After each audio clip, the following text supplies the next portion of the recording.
Assalamualaikum warahmatullahi wabarakatuh. Rekan-rekan yang dimuliakan Allah Subhanahu wa taala, pada hari ini tanggal 11 April 2023, kita akan mengikuti ngaji aswaja hari kedua dengan narasumber Dr. Hewan Zainul Fadli MKes. Beliau adalah Direktur Pesantren dan Masjid Ainul Yakin Unisma. Temanya adalah nalar dan karakter aswaja. Selamat mencermati catatan ngaji aswaja yang dirangkum oleh Eris Janawati.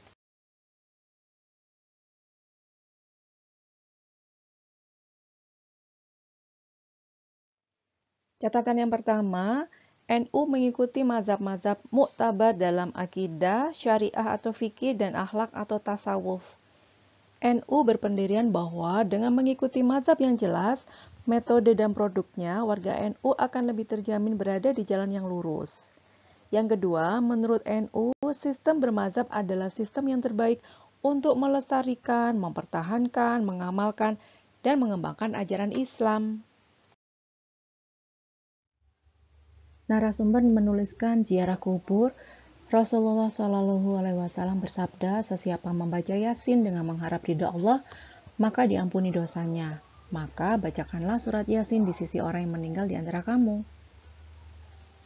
Rasulullah Shallallahu Alaihi Wasallam menyatakan, aku telah melarang kalian untuk berziarah kubur. Maka sungguh telah diizinkan bagi Muhammad berziarah ke kubur ibunya, maka ziarahilah kuburan itu. Sesungguhnya ziarah kubur itu dapat mengingatkan akhirat. Kalau ke makam mana? Makam itu khataman di sini. Saya ke sana tadi. Kalau nggak khataman, dulu pernah khataman. Silakan aja. Lalu doakan kepada Allah. Ini jatuh sahabat mantorok tuh. Aku jadikan pahala. Kalau baca Quran kan berpahala. Siapa yang bilang? Nabi. Tadi itu kalau baca Quran dalam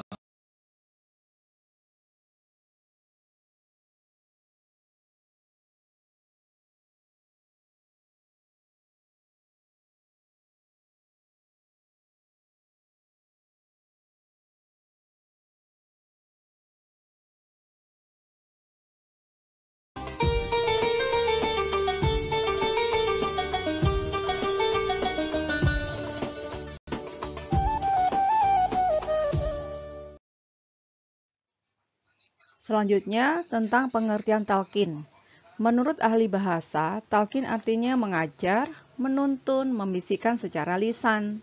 Secara istilah, talqin adalah mengajar dan mengingatkan kembali kepada orang yang sedang nazak atau sakaratil maut, atau kepada mayit yang baru saja dikubur dengan kalimah-kalimah tertentu. Ada yang berpendapat tidak perlu mayit ditalkin. Alasannya, mayit yang sudah dikubur itu tidak dapat mendengar ucapan orang yang ada di alam dunia. Didasari dalil dari Al-Quran, sesungguhnya kamu tidak dapat menjadikan orang-orang yang mati mendengar. Surat An-Naml ayat 80. Dan kamu sekali-sekali tidak sanggup menjadikan orang yang di dalam kubur dapat mendengar. Quran Surat Fatir ayat 22. Kepada pendapat ini dapat dijelaskan yang pertama, di dalam Islam ada hal yang berdasarkan taufik atau berhenti pada petunjuk dari Nabi. Artinya, walaupun secara rasional hal itu tidak mungkin, namun kalau Nabi Shallallahu Alaihi Wasallam memberi petunjuk, maka kita wajib menerimanya. Artinya, semua hal atau ajaran yang dibawa Rasulullah Shallallahu Alaihi Wasallam harus dibenarkan dan diterima.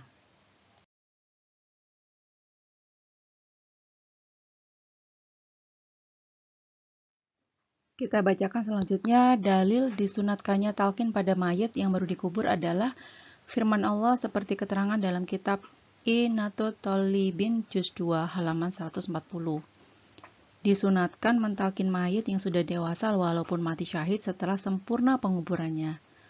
Berdasar firman Allah, dan tetaplah memberi peringatan, karena sesungguhnya peringatan itu bermanfaat bagi orang-orang yang beriman. Quran Surat Az-Zariyat ayat 55. Selanjutnya dibacakan hadis Nabi yang diterangkan dalam kitab I'anatut Thalibin. Disunatkan mentalkin mayit setelah sempurna penguburannya karena ada hadis ketika mayit telah ditempatkan di kuburnya dan teman-temannya sudah pergi meninggalkannya sehingga dia mendengar suara langkah mereka, maka datanglah dua malaikat kepadanya.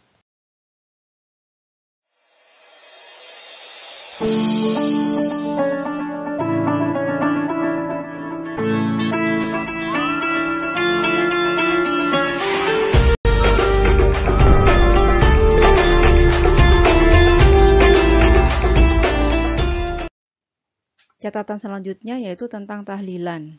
Istilah tahlil adalah serangkaian bacaan-bacaan zikir, Al-Quran, sholawat, dan lain-lain.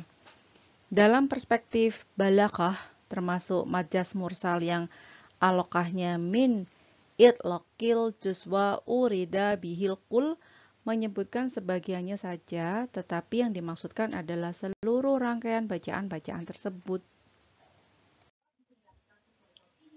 Tahlilan atau tahlil adalah bacaan la ilaha illallah dengan disertai bacaan-bacaan lain tertentu yang mengandung fadilah dan pahala bacaannya disampaikan atau dihadiahkan kepada mayit muslim. Ada dua aspek dalam tahlil. Yang pertama aspek esensi, yaitu zikir, kiroah, doa merupakan ibadah yang wajib mengikuti tuntunan. Yang kedua adalah aspek teknis, yaitu terikat dengan waktu, tempat, cara, prosesi, dan lain-lain. Ini boleh dikreasikan.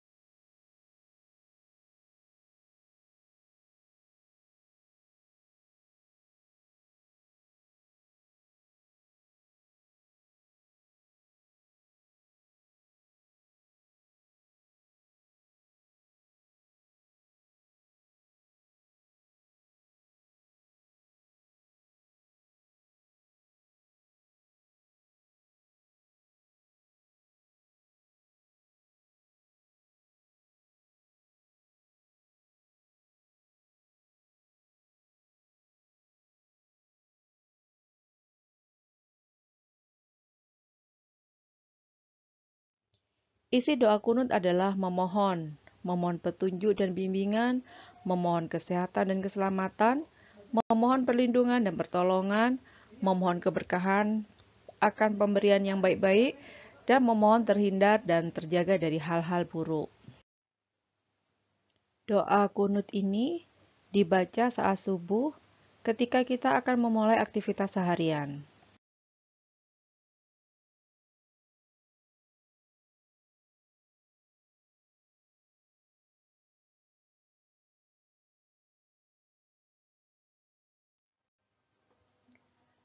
Tawasul dan tabaruk. Tawasul adalah memohon wasilah. Wasilah merupakan segala sesuatu yang dijadikan oleh Allah sebagai sebab untuk mendekatkan diri kepadanya. Tabaruk itu memohon barokah. Barokah adalah kebaikan yang bertambah, juga bermakna berupa nikmat dan manfaat yang berlimpah. Semoga kita senantiasa mendapatkan barokah dari Allah Subhanahu wa taala. Amin. Catatan selanjutnya adalah tentang sarana tawasul. Amal soleh contohnya adalah birrul walid, sikap amanah, dan meninggalkan maksiat. Orang-orang saleh misalkan Nabi, sahabat Nabi, ulama, aulia yang hidup ataupun yang sudah meninggal.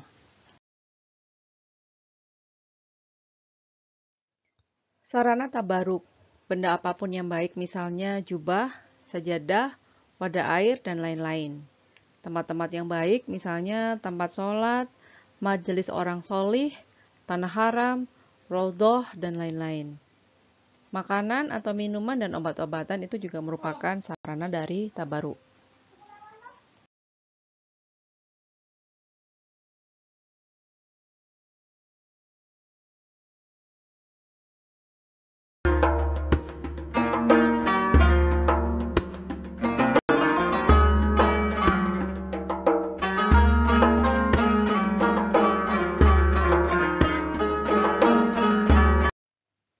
Rekan-rekan yang dimuliakan Allah Subhanahu wa taala, demikian catatan ngaji Aswaja hari kedua.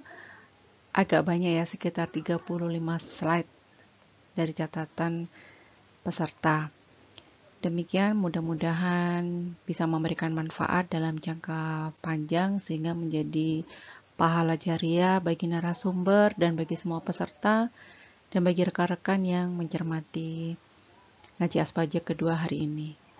Saya akhiri, wabillahi taufiq wal hidayah, walhamdulillahirabbil alamin.